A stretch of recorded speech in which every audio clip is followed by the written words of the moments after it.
the most common question is, do I blow or not blow? The answer is maybe. Maybe.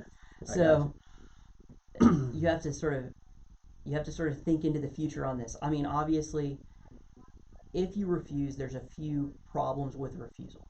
Now, frequently you hear the blanket advice from everybody, like, refuse everything. Sure. That's not necessarily the case. Now, the field sobriety exercises, which are the first stage of the investigation, you can refuse those. Actually, you can always refuse those. You can refuse those anytime. And those exercises, which are divided attention exercises, they're sometimes called field sobriety tests. They're not tests, they're exercises. But you can certainly refuse them, even if you've refused before, even if you've gotten a DUI before, you can refuse to take those. Now, if you refuse to take those, it is very likely that you will be arrested. Okay. However, generally speaking, the officers have made up their mind. No matter what they say, they've made up their mind from the time they've done the horizontal gaze and nystagmus. So most of the officers can't testify to it, but they've all been trained on how to do horizontal gaze and nystagmus, and they have a pretty decent idea what they think you're going to blow in their mind, even if it's not admissible in court. So they have a good idea if they're going to arrest you after they say, can I check your eyes, and they've checked your eyes. So if an officer says, can I check your eyes, and they check your eyes, and then they say, do you want to do field sobriety exercises, probably they've already pretty much made up their mind they're going to arrest you. Now, I mean, maybe you're a ballerina, maybe you're a person who's very athletic, and you're very likely to be able to do okay at field sobriety exercises. The average middle-aged, overweight person couldn't probably do them in a reasonable way. It's kind of difficult, actually. Yeah, under any circumstances. Sure. So you're probably not going to look good on them, and the officer's probably made up his mind already. So refusing those doesn't really have any negative impact other than the immediate impact of you're going to be arrested for DUI. Okay. The more nuanced question becomes the second question, which is, do you refuse to blow? Now, if you refuse to blow, instead of a 6-month driver's license suspension, if you blow over 0.08, you'll be looking at a 1-year driver's license suspension. And also, it's a safe harbor. You can only use the one time because it's a misdemeanor of the first degree, punishable by a year in jail if you use it a second time.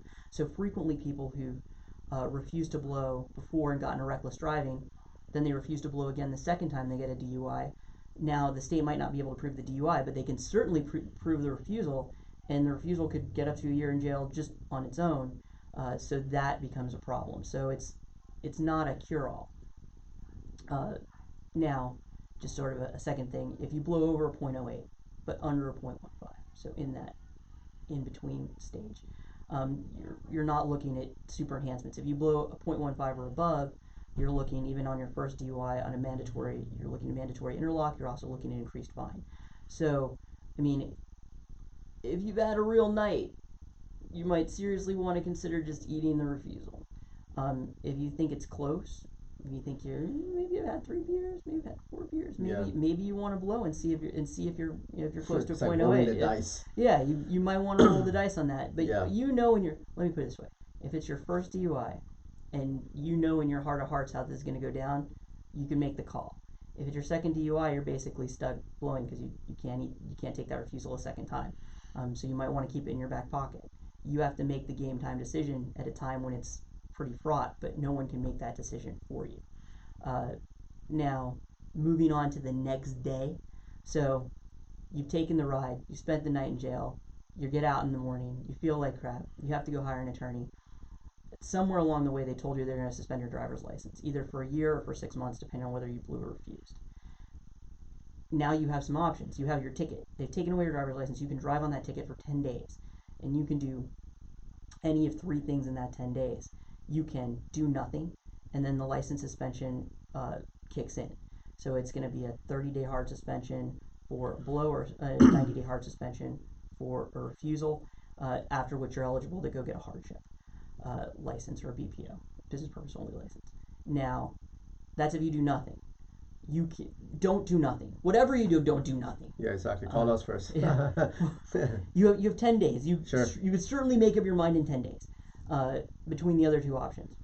The option most people do, and I'm not saying it's a bad option, it's probably a good option, and you have to make up your mind for you, is people want to get back out on the road real quick. In which case, all you have to do is sign up for DUI school, go down to the DMV on Hillsborough, with the receipt, and they'll give you your hardship license right away. You waive your right to a hearing, you get your hardship license. Now, you can only do that on your first DUI. There's certain restrictions, but a lot of people, they just want to get back out on the road right away. Go do that. Get into DUI school as quick as possible. Get that done, because a lot of times you'll want to get the DUI school done regardless of what happens with your case. The second option, which depending on how your DUI went down, obviously if it's not a first DUI, you have to go for this option, but you may have strategic reasons you want to take this other option anyway if you don't have to get back out on the road, because this option is a very risky option. And they could always call it, because clearly you've been doing this for quite some time, and at any point, if someone is confused and they're not sure what to do, they can call an attorney, call us, or whatever the case is, and you can say, okay, these options may work best for you. Yeah. Obviously, this is not a decision you're going to want to make necessarily on your own, because you don't know the strategic issues probably involved, so you're going to want to talk it out with an attorney. So get on the phone, come down, talk it out and see what you want to do. But your more potentially dangerous option, but also something that you might want to do, is have a hearing. So you have a right to have a DMV hearing challenging the suspension of your driver's license.